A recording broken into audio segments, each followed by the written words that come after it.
Bienvenue là sur cette thématique donc à l'Agora pour traiter en fait des accélérateurs internationaux par ceux et celles qui les ont vécus.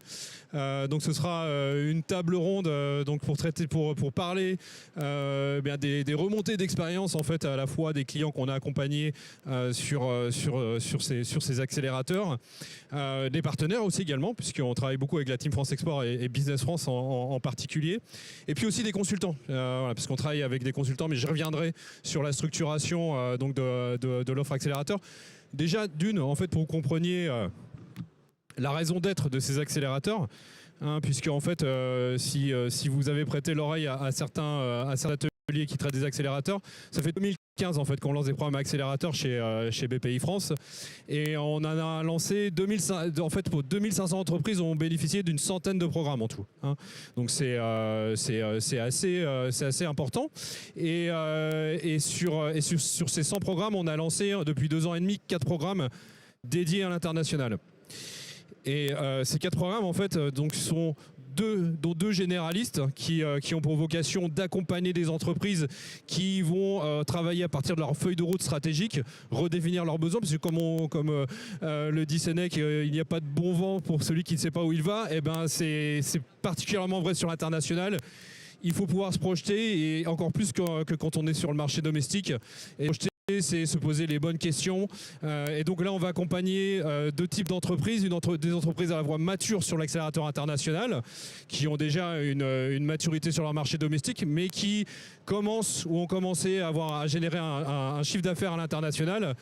Et qui ont besoin en fait de mieux se structurer et d'aller attaquer de nouvelles zones, en fait, de prospecter de nouvelles zones, de conquérir de nouveaux marchés.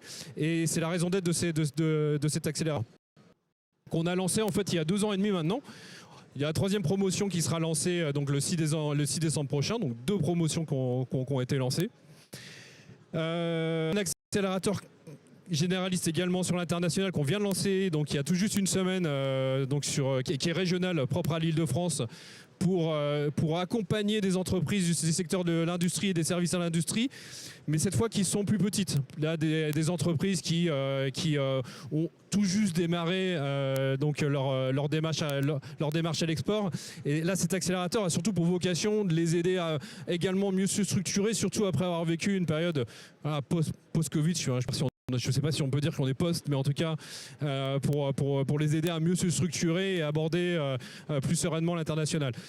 Et enfin, deux autres accélérateurs qui sont récents. Un accélérateur dédié à l'Afrique.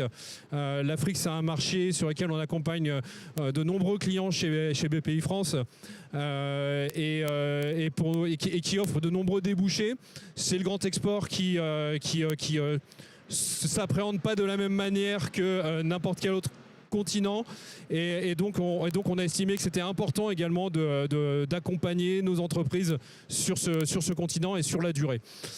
Et puis enfin, un dernier né qui va être lancé donc le 15 décembre prochain, et qui est vraiment tout récent puisqu'il est tout nouveau dans l'offre, parce que c'est le premier accélérateur binational transalpin qu'on va faire avec donc nos partenaires italiens de la Cassa Depositi Prestiti et 2 autres partenaires également, donc la Team France Export d'une part et Elite qui est un intervenant important sur le marché italien lié à Euronext d'ailleurs.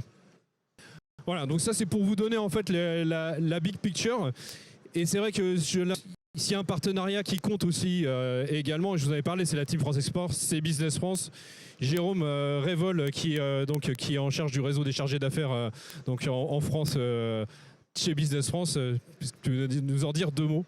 Oui, bien sûr. Bonjour à toutes et tous. Merci Nicolas. Donc un mot sur sport. Effectivement, la Team France Export dans ses programmes accélérateurs, c'est avant tout un réseau, le réseau des chargés d'affaires en proximité des clients sur le territoire. On est installé dans les directions régionales de BPI France sur la partie accompagnement à l'export. Et ce réseau-là donc va écouter les besoins des entreprises, comprendre justement leurs besoins à l'international et les mettre en relation avec les 1000 personnes que nous avons à l'étranger, organisées par filière, par secteur, pour décrypter les marchés, mettre en relation, adapter sa stratégie de communication sur les marchés étrangers. Donc voilà ce qu'apporte Business France et la Team France Export dans ce programme. Merci Jérôme. Et pour être un peu plus spécifique et vous donner en fait des exemples concrets sur ce qui est déjà l'offre en fait. Je vous ai parlé d'international, de préparation, donc on envisage du long terme et donc on l'intègre ça dans nos programmes. C'est des programmes qui durent de 12 à 18 mois minimum. Là celui-ci, l'accélérateur international, c'est un programme sur 18 mois. Faut retenir qu'il y a 3 piliers. Un pilier donc qui est le conseil, où 15 jours de conseil dédiés en fait aux entreprises pour à la fois prioriser les marchés, retravailler sa feuille de route stratégique s'il est besoin, voire même sur la partie organisationnelle, aligner les différentes parties prenantes au sein de l'entreprise pour faire en sorte qu'on internationalise l'entreprise et qu'on se tente pas juste de développer l'aspect business au niveau du directeur export. Voilà, donc tout ça est abordé en fait à la fois sur ce pilier conseil. On travaille avec des consultants dédiés et j'y reviendrai tout à l'heure.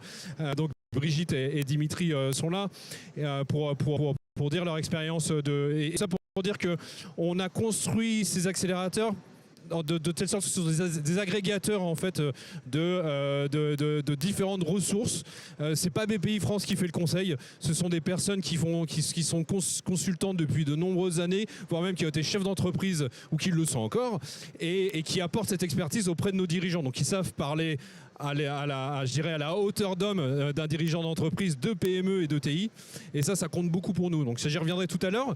On a un deuxième pilier qui est important aussi, c'est la partie séminaire. Donc là, sur l'accélérateur international, on le développe nous-mêmes en partenariat avec Formatex. La plupart du temps, on le fait aussi avec, il faut le savoir, avec des grandes écoles. Et ça, en fait, on déploie donc à chaque fois 5 séminaires, dont 2 qui sont faits à l'étranger, là sur l'international, un avec la Bocconi et un autre avec la London School of Economics. Et on va aborder en fait les différentes verticales de l'entreprise, que ce soit sur le plan RH, que ce soit sur le plan financier, sur le plan aussi développement business, bien entendu, des risques également. Voilà, donc tout ça va être traité au travers de ces séminaires.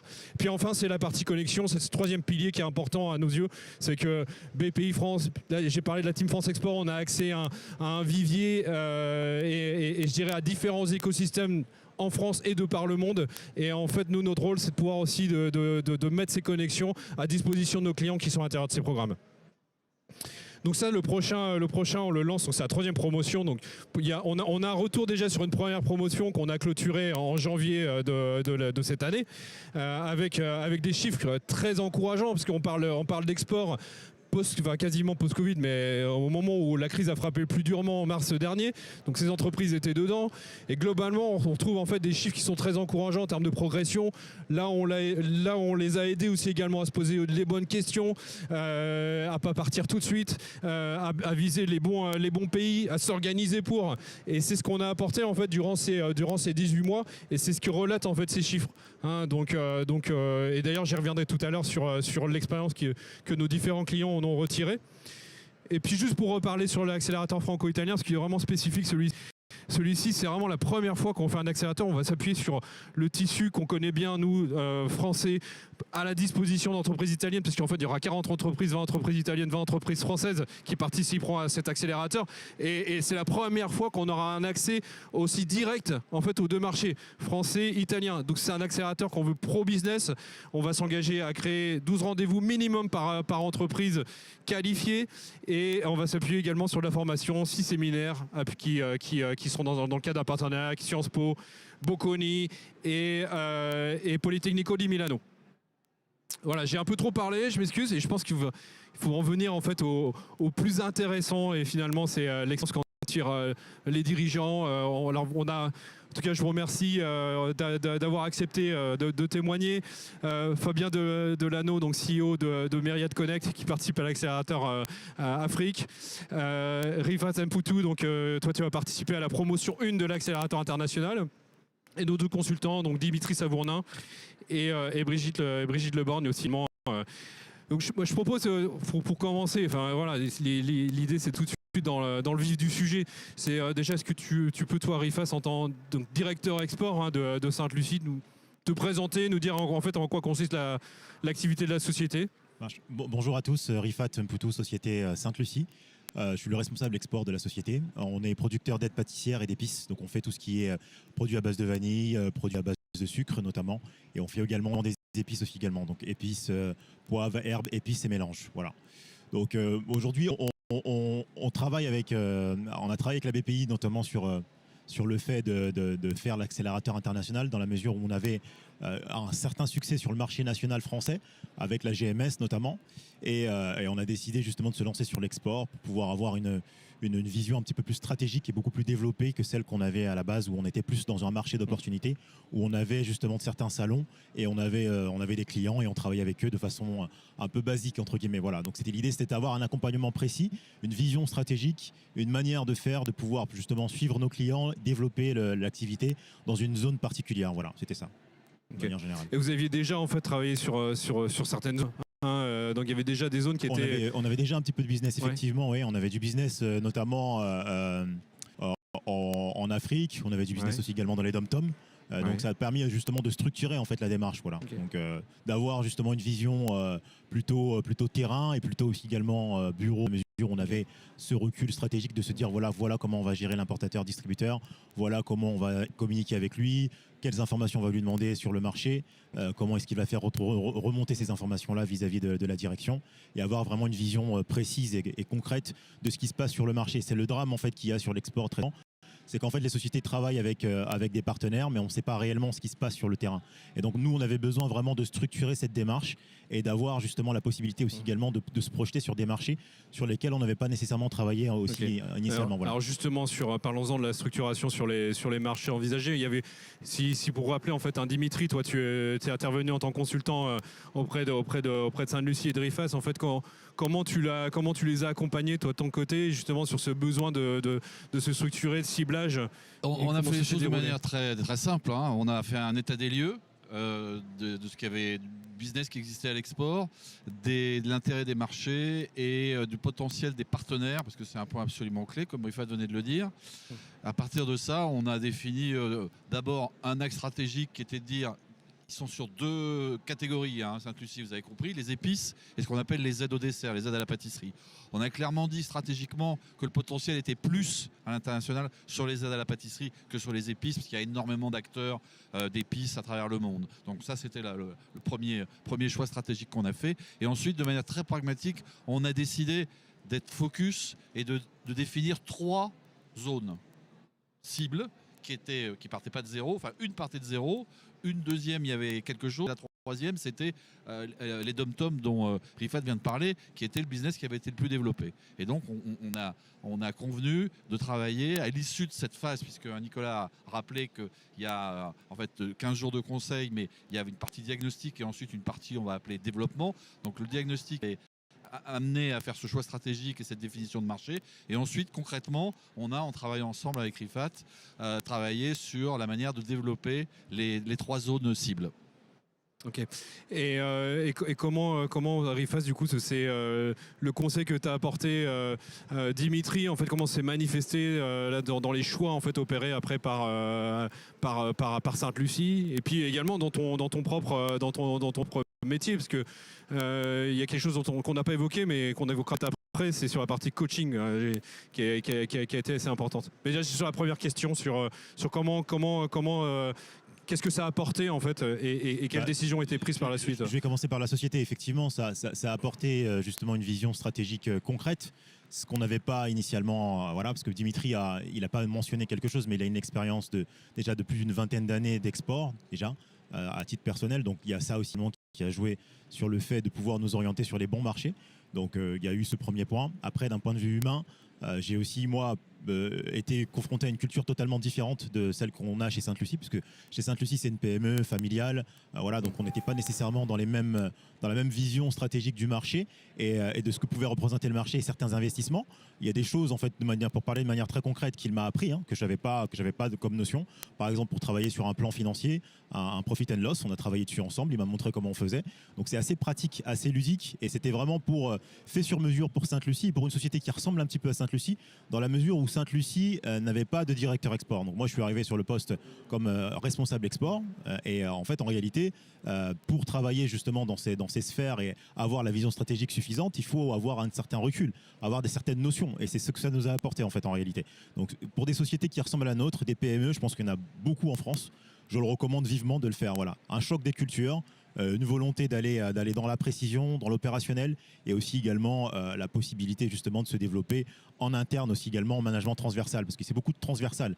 Le travail avec les entreprises comme les PME, c'est qu'aujourd'hui il y a un reste production que je dois manager aussi également en transversal, et donc ça c'est des visions aussi également, un recul aussi également que Dimitri avait, que moi je n'avais pas et que j'ai aujourd'hui grâce à l'accélérateur international. Voilà. Ok. Il y a une dimension coaching aussi que je voulais aborder avec vous deux, parce que tu l'as dit, voilà, tu es arrivé dans tes fonctions en fait, de directeur export assez récemment, au moment où tu rentrais sur l'accélérateur. Qu'est-ce que tu as apporté Dimitri et comment toi Dimitri tu as pu aussi également qu'est-ce que tu as pu apporter à Rifat sur ces fonctions? J'ai essayé de mêler la rigueur méthodologique et le pragmatisme. C'est-à-dire que voilà, donc j'ai proposé à Rifat un certain nombre d'outils qu'on a fait sur mesure ensemble, simples. Par exemple, une grille de priorisation pour les marchés. Ensuite, toute une manière d'analyser le potentiel d'un partenaire, donc des questions à lui poser, son organisation, ses effectifs, etc. Et ensuite, Rifat en a parlé là, un modèle économique, c'est-à-dire notamment là sur la zone, on avait défini comme une des 3 zones le Moyen-Orient, les Émirats et l'Arabie Saoudite pour être concret.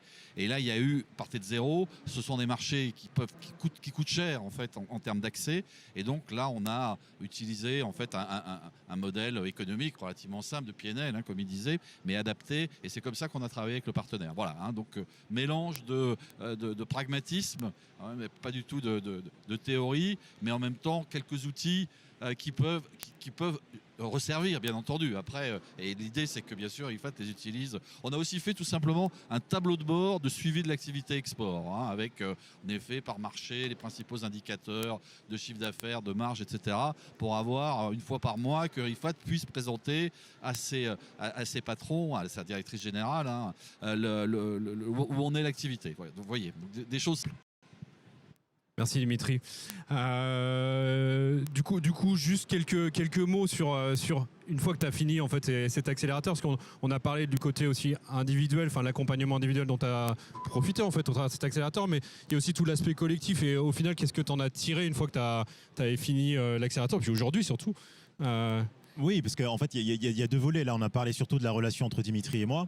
Mais au final, effectivement, il y a le groupe de réseau aussi également qu'on a aussi également à travers l'accélérateur, avec la connexion qu'on a avec des entreprises qui sont de domaines d'activité très différents, divers et variés. Donc ça donne en fait une ouverture d'esprit et une culture vraiment différente et qui permet justement de se projeter dans d'autres univers et avoir pourquoi pas aussi parfois des partenaires commerciaux aussi également. Parfois ça peut arriver qu'on puisse avoir un début de business entre une société et une autre. Voilà, donc c'était très intéressant parce que ça balayait très très large et il n'y avait pas que moi qui était concerné. Donc moi je suis directeur export effectivement, mais il y avait aussi également le service compta, il y avait aussi le service logistique aussi également. Comme Nicolas expliquait tout à l'heure, il y a beaucoup de thèmes qui ont été abordés qui sont en transverse en fait avec l'export. Donc l'export c'est vraiment un métier à part en fait.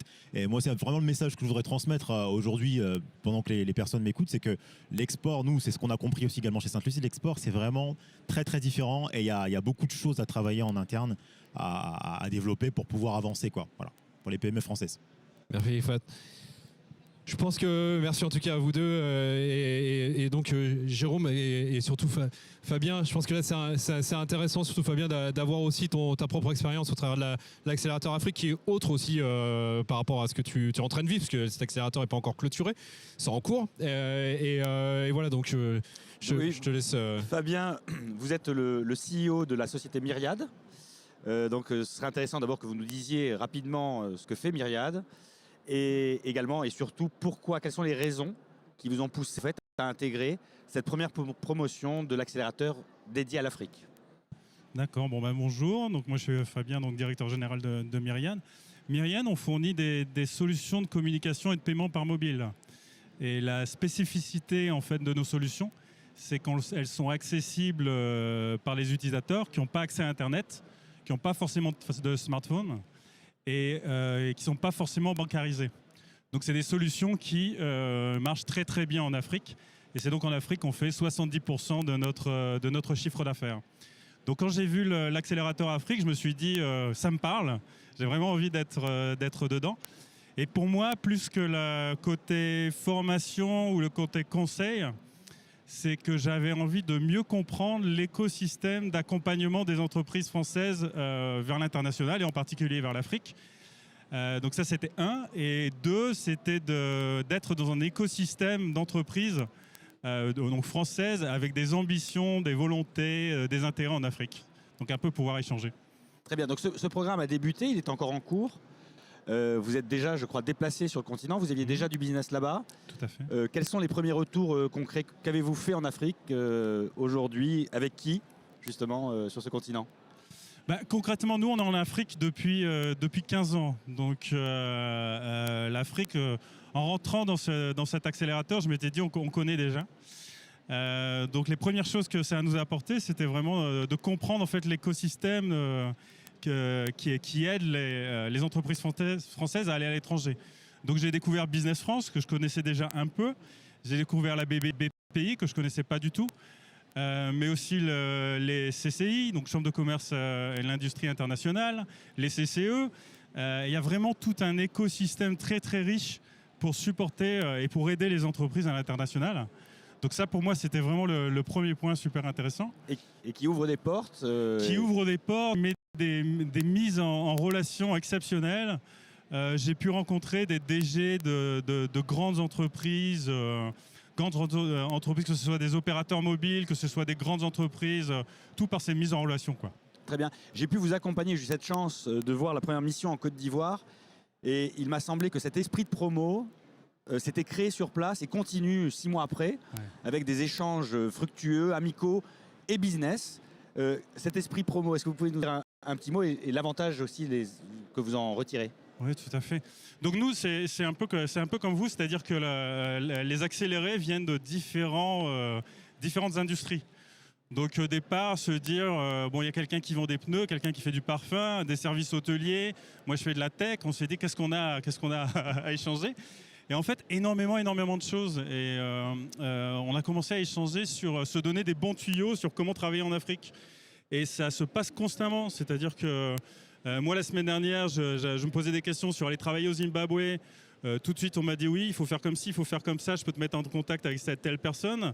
J'ai de l'argent qui est bloqué au Cameroun, on m'a dit c'est mal, c'est la banque centrale, alors il faut parler à telle personne, moi j'utilise tel agent.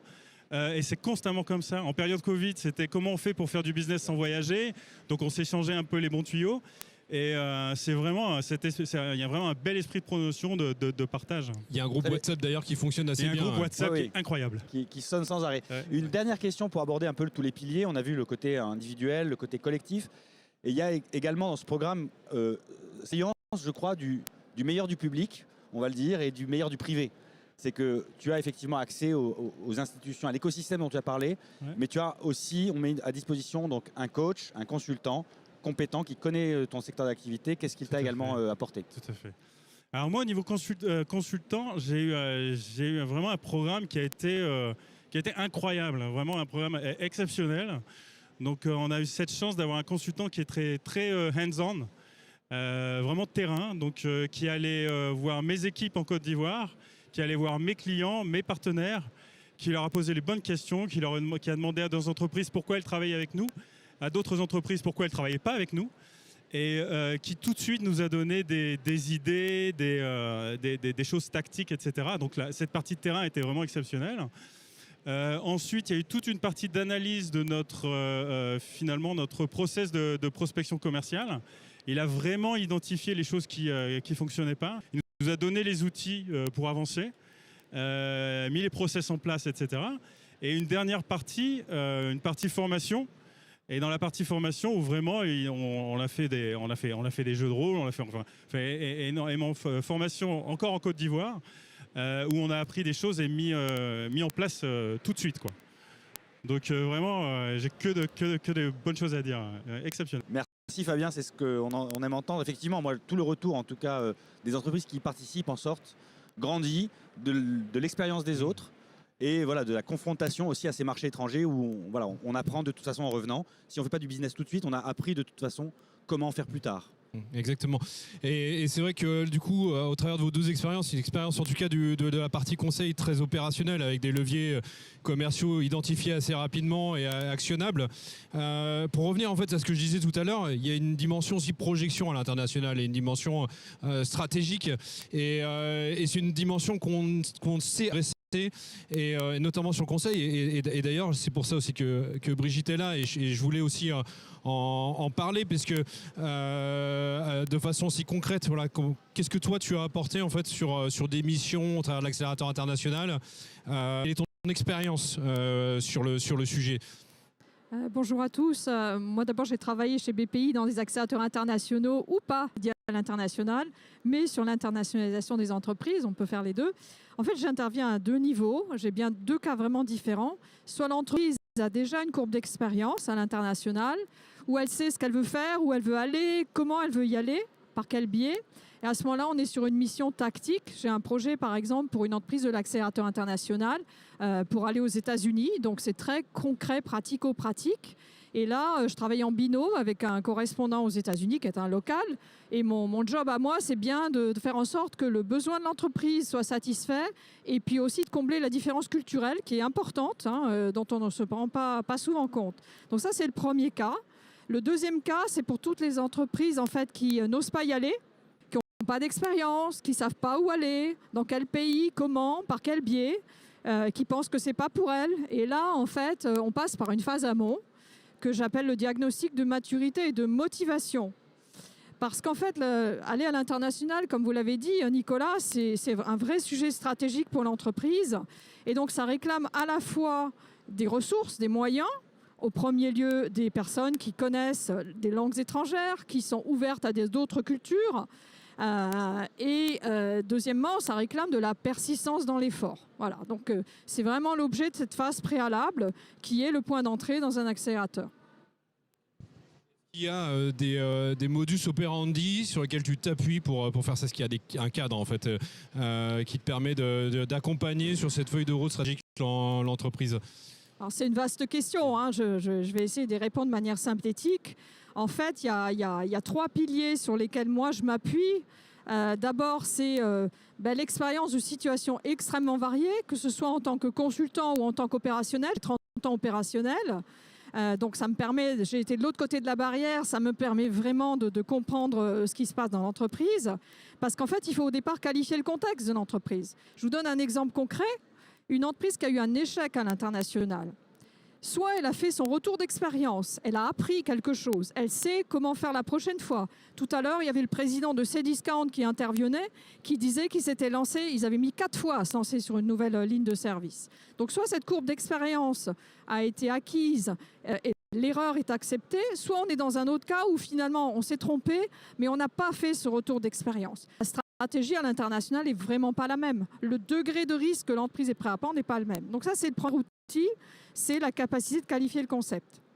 Le deuxième outil, c'est vraiment, bien sûr, d'un boîte à outils d'analyse stratégique. Moi, ce que je fais, c'est de la stratégie. Et il faut bien reconnaître qu'aujourd'hui, dans des mondes très mouvants, la plupart des entreprises, des chefs d'entreprise que vous êtes, vous avez des environnements concurrentiels mouvants. Alors, on ne peut plus utiliser les outils d'il y a 20 ans. Voilà. Et enfin, le dernier pilier sur lequel je m'appuie, c'est ma capacité à transmettre, comme vous le disiez tout à l'heure, des outils simples, des réflexes, une grille de lecture différente. Et puis aussi, moi, j'ai cette énergie personnelle d'essayer de générer un momentum, de susciter un momentum, même si je ne suis pas amenée à rester dans l'entreprise, en tout cas faire que se déclenche quelque chose. Voilà, et qu'on puisse écrire la suite ensemble. Ou pas ensemble. Voilà. Merci Brigitte. Et moi j'ai une autre question aussi, mais qui rebondit sur ce que tu étais en train de dire sur l'accompagnement tactique.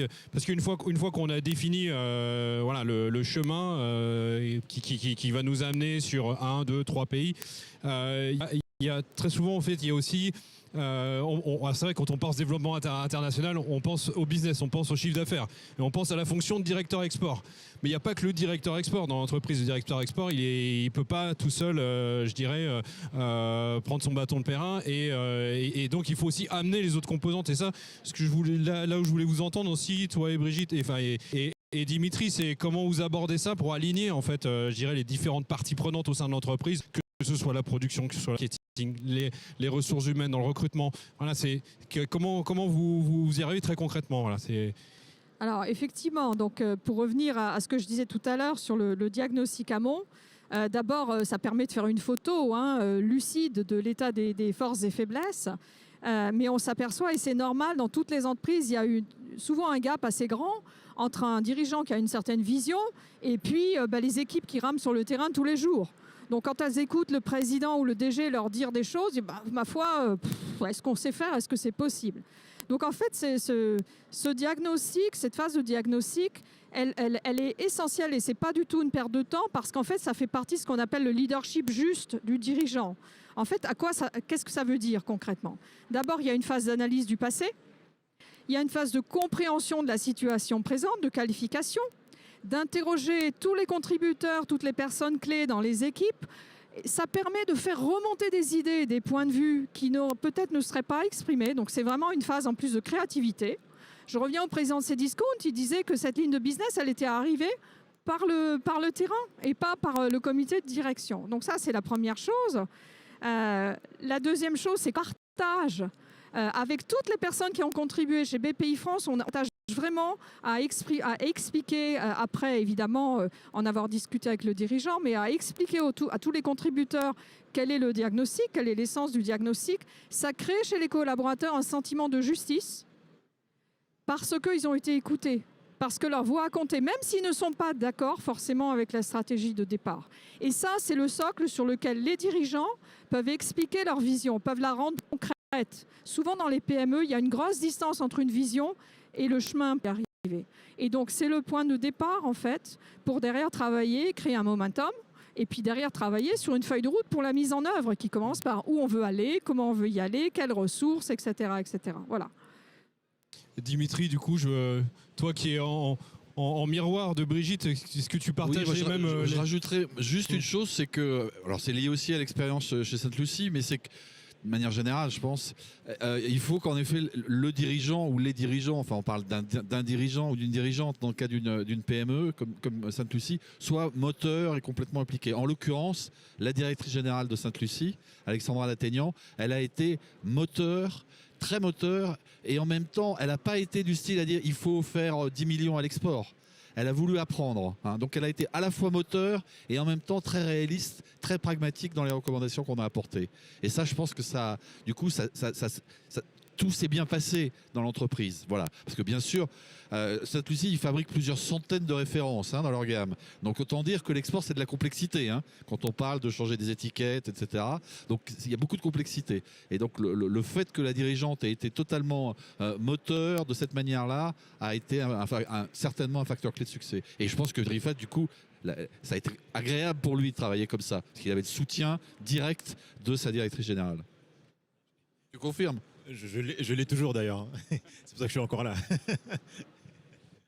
Fabien, du coup, qu'est-ce que tu en penses? Est-ce que tu as vécu aussi cette expérience, même si effectivement l'accélérateur n'est pas terminé, mais est-ce que ça te parle, enfin les sujets là qu'on vient d'évoquer, notamment sur la stratégie, le rôle du dirigeant à l'export, est-ce que l'accélérateur t'a interpellé sur ces sujets-là ou c'est des choses que tu savais déjà? Non, le rôle du dirigeant sur l'export est très important.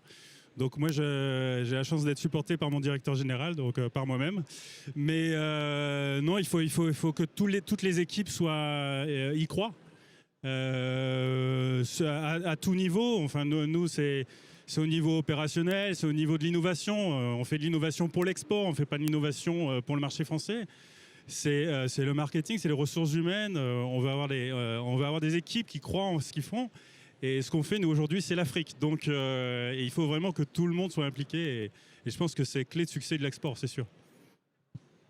Merci Fabien. Tu voulais ajouter Oui, un petit point en fait sur les modalités d'aller à l'international. On parle beaucoup d'export, mais l'international, ce n'est pas forcément l'export. Ça peut être une alliance, ça peut être une acquisition, ça peut être une installation industrielle, ça revêt toutes sortes de formes. Donc quand on décide d'aller à l'international, c'est pas seulement dans quel pays je vais, mais c'est par quelle voie j'y vais en fonction de mon marché. Voilà. Et l'approche est assez la même au point de départ, y compris quand on veut aller acheter une entreprise à l'étranger. Voilà. Merci à vous 5. Est-ce que dans l'auditoire, il y a des questions? C'est le moment en fait des questions, donc n'hésitez pas. Si en tout cas ça fait naître des envies ou des questionnements. Oui. Bonjour, je suis Raphaël Benatar, je suis en poste mais avec une grande expérience internationale et j'ai été très intéressé d'entendre la notion de culture. Lorsque j'ai commencé à exporter, on ne parlait pas souvent de la culture, on parlait souvent de comptes d'exploitation, de marge et autres, et bien souvent les gens qu'on a en face de nous ont une culture différente et il faut l'appréhender. Alors sans parler de gadgets, maintenant avec le Covid et la notion des visios, je pense qu'il y a toute une dimension culturelle qu'il faut commencer à apprendre au niveau des jeunes exportateurs, parce que moi je suis un physique et un tactique.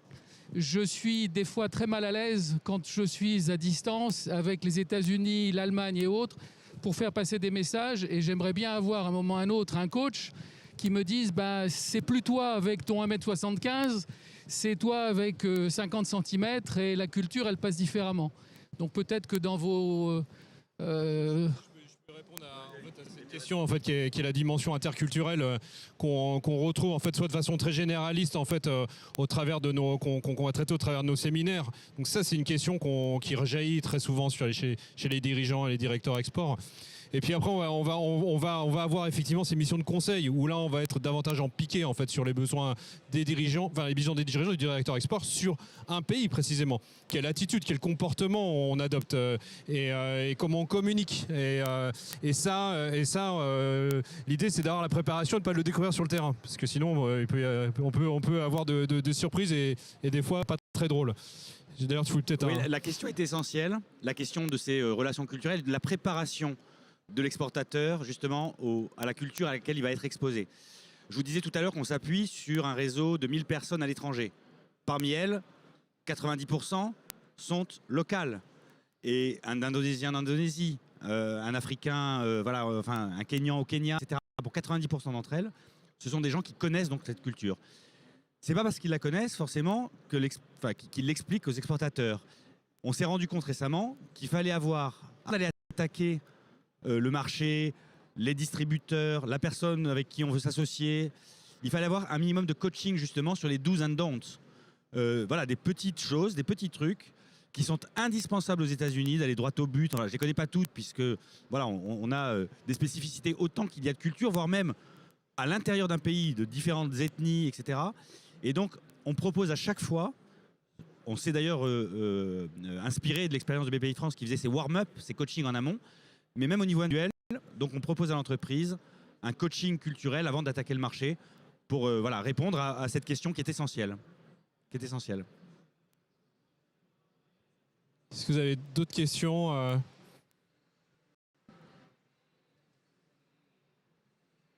Si. Parlez fort. Bonjour. Dans le cadre de votre développement sur les Émirats et l'Arabie Saoudite, est-ce que vous êtes allé jusqu'à un changement de marque commerciale? Dans le cadre de votre développement en Arabie, est-ce que vous avez été jusqu'à un changement de marque commerciale?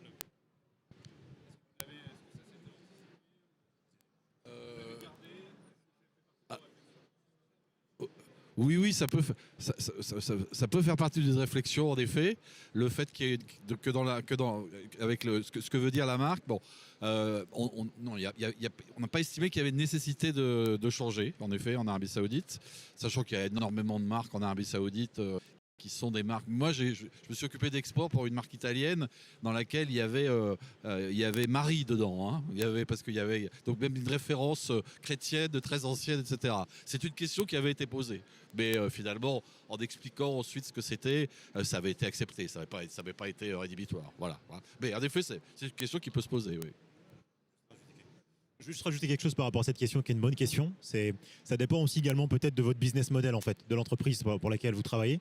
Nous, on avait 70% de MDD quand mes patrons ont racheté l'entreprise avant. Donc on voulait vraiment se démarquer et avoir une marque nationale Sainte-Lucie forte à l'étranger. Il y avait aussi cette volonté-là de notre côté. Donc ça dépend vraiment des orientations stratégiques aussi également. Et de l'expérience, effectivement, comme Dimitri a précisé, mais aussi de l'orientation stratégique qui est la vôtre, quoi. tout dépend de la façon dont vous voulez attaquer le marché aussi également. Mais c'est sûr qu'il va falloir s'adapter si jamais vous voulez lancer une marque de distributeur au Moyen-Orient, à avoir le nom qu'il faut, quoi. Voilà. Merci Rifa. Il y a une toute dernière question parce que... Merci. Je suis désolé, je n'ai pas trop entendu ce qui a été dit parce que...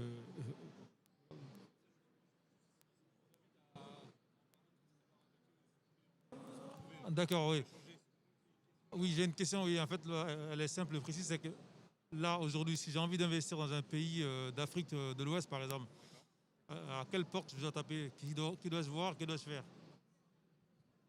Par quelle porte? Ça, on peut poser la question. Monsieur est intéressé par l'Afrique de l'Ouest et il se pose la question, voilà, quelle porte en fait et aussi quel pays finalement, quels sont les acteurs vers lesquels en fait s'adresser. Peut-être que déjà tu as déjà une première réponse, Jérôme, à apporter là-dessus oui. via le réseau Business France. Le réseau, effectivement, Business France en Afrique de l'Ouest est important parce que l'Afrique est une priorité de ce gouvernement, est une priorité de notre action commerciale, d'attirer aussi les investissements, les talents en France, donc dans les deux sens. Et donc on a structuré notre présence en Afrique pour répondre justement à ces objectifs. Donc il y a un bureau en Afrique il y a plusieurs bureaux en Afrique de l'Ouest. On a 8 bureaux donc, qui couvrent ces pays-là. Et en fonction de vos besoins, vos attentes, il faut bien sûr les contacter et voir s'ils peuvent répondre à vos besoins. Et on a sur ces programmes-là aussi les conseillers du commerce extérieur aussi avec lesquels on travaille de façon très assidue et qui vont intervenir de façon encore plus prégnante puisqu'on est en train de mettre en place un vrai mentorat pour chaque entreprise qui intègre un accélérateur international avec en fait le dirigeant suivi par 1, 2 voire 3 mentors selon les zones ciblées et avec une vraie discussion sur le long terme avec les conseillers. En plus, enfin avec les CCEF, si je puis me permettre, en plus de la partie consulting qui a intégré dans donc ce qui va aider en fait à la réflexion du dirigeant sur sa projection et puis la façon dont il va opérer les leviers en fait sur place. Voilà. J'arrive au bout, donc en tout cas je tenais à vous remercier tous les 5 pour vos interventions très éclairantes. Et puis n'hésitez pas à venir, de toute façon moi je serai juste à côté si vous avez des questions à venir me poser vos questions. À bientôt, au revoir.